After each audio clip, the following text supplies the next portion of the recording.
কমতি হয়ে যাবে।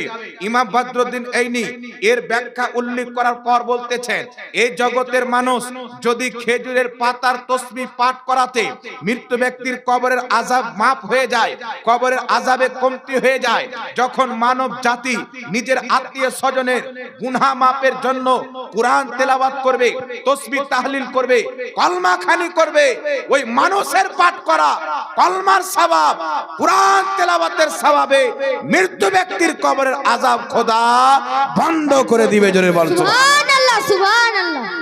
এইজন্য সকল মুহাদ্দিস একমত, মৃত্যু ব্যক্তির কবরে কোরআন তেলাওয়াতের সওয়াব যায়, কলমা পাঠ করার সওয়াব যায়, তসবিহ তাহলিলের সওয়াব যায়, তাকবীর আল্লাহু আকবার আল্লাহু আকবার পাঠ করার সওয়াব যায়। এইজন্য মৃত্যু ব্যক্তির ইন্তিকালের 4 দিন পর 40 দিন পর যখন আপনার ইচ্ছা হবে তার নামে ইসালের সওয়াবের জন্য মানুষকে খাওয়া দাওয়া করান, কোরআন তেলাওয়াত করান, তারপরে দোয়া খায়ের করান।